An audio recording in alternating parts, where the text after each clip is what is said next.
Talk to me a little bit about Best in Class. What exactly is the intervention? Best in Class is an intervention that I developed with one of my colleagues, Kevin Sutherland, who's at Virginia Commonwealth University. And we developed this intervention because there's a number of young children who enter early learning programs and they might engage in challenging behavior. And that's not unusual. All young children engage in challenging behavior, but there's some children who need a little bit of extra support to learn the social, emotional, and behavioral skills that they would require in order to learn. And their families might find their behaviors challenging, their teachers might find their behaviors challenging, but basically they don't quite know how to regulate their social emotional learning skills. So we developed Best in Class to help teachers learn how to support young children who engage in challenging behaviors and to help teachers learn how to work with the families of these young children to make sure they can be supported at home as well. How can parents tell the difference between a behavior that would be considered normal versus something that be challenging? All children engage in challenging behaviors. Adults engage in challenging behaviors too. But when a child engages with challenging behaviors at a higher rate than the rest of the children at that child's same age, or not in response to one event. You know, it might be that the child is tired, and of course they might engage in some challenging behavior. But if you see that behavior happen repeatedly over time and over people and over different activities, you know that it's interfering with that child's ability to learn. And once you feel that behavior is interfering with their ability to learn, you want to help support them so that they can take advantage of every opportunity to learn that's out there. What challenges can that behavior pose for them later on in life? Well, there's a large body of research to say that if children engage in high intensity or higher rates of challenging behavior at a young age, they're less likely to be successful in the future. And sometimes they can even be identified as needing special education services. So it's really important to begin early with these children, and you can begin really just as soon as you see challenging behaviors occur. You can start working with them to help learn replacement behaviors, what they can do instead of crying or instead of having a tantrum. It's easy to teach children new skills. You just have to know how to do it, which is what Best in Class does. It helps people learn the strategies that will help support children's social emotional learning. And so when we see young children engaging in those high rates of challenging behavior, at 3 or 4 years old, we want to intervene right then, because we know that when they get to kindergarten or they get to first or second grade, we want to make sure we send them on a different trajectory so that when they get to school, they can take advantage of all the learning opportunities there. Crying or tantrums, how long would that last that maybe parents or teachers should intervene at that point? Some challenging behaviors are developmentally normal, and particularly for younger children who are just learning language skills or learning social emotional skills. But if a parent finds that they are avoiding everyday activities or routines because their child is going to consistently engage in challenging behavior, so they don't ask their child to sit down at the table and have a meal because they know the child's going to engage in a tantrum or crying, then that's the time you really want to intervene. If you're starting to change your life because you don't want your child to engage in challenging behavior. Those behaviors can happen very quickly, like a child can hit another child or hit a parent, and we never want people hitting each other. Hitting is not an appropriate behavior for anyone. It's not unusual for a very young child to just do that every once in a while, but we want to teach them something to do instead of hitting, right? So we want to say, if so-and-so comes and takes your toy, instead of hitting that your brother or your sister, what can you say? You can say, no, toy back. I want toy. So that's the kind of thing we want to really help parents learn. And teachers learn, too, how to prevent those challenging behaviors from happening. But challenging behaviors can happen very quickly, but be pretty intense, like hitting or kicking or biting.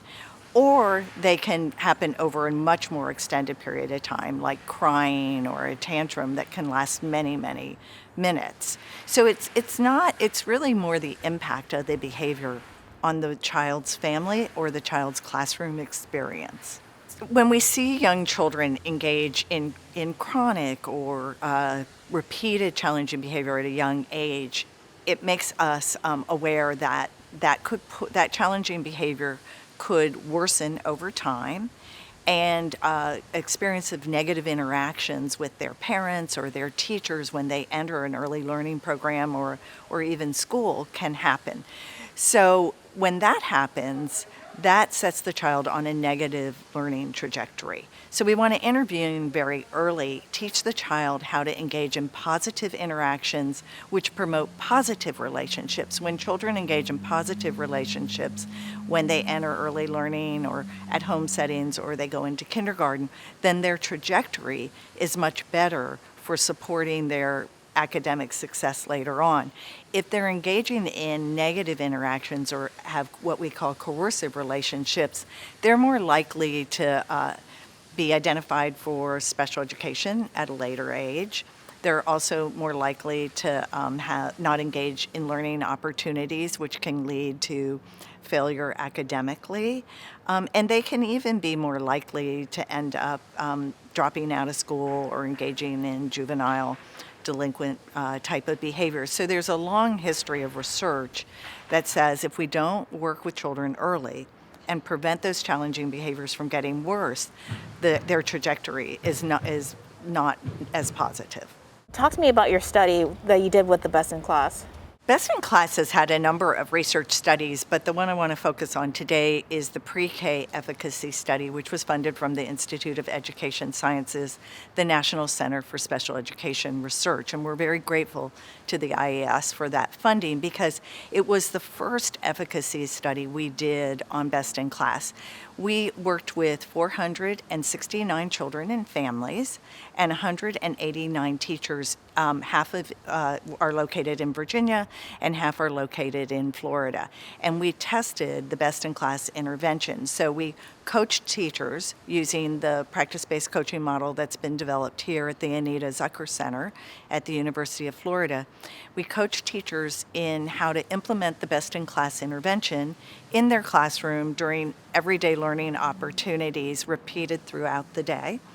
And then we also coach teachers how to work with those children's families at home. So as a researcher, it's important to me that I don't just go in and research and leave, but that we actually help support the people who are working with children and families to learn the skills that they need in order to help support those children and their families. Our findings were really remarkable. It's one of the proudest pieces of work I've ever worked on. And the teachers absolutely learned the Best in Class through practice-based coaching.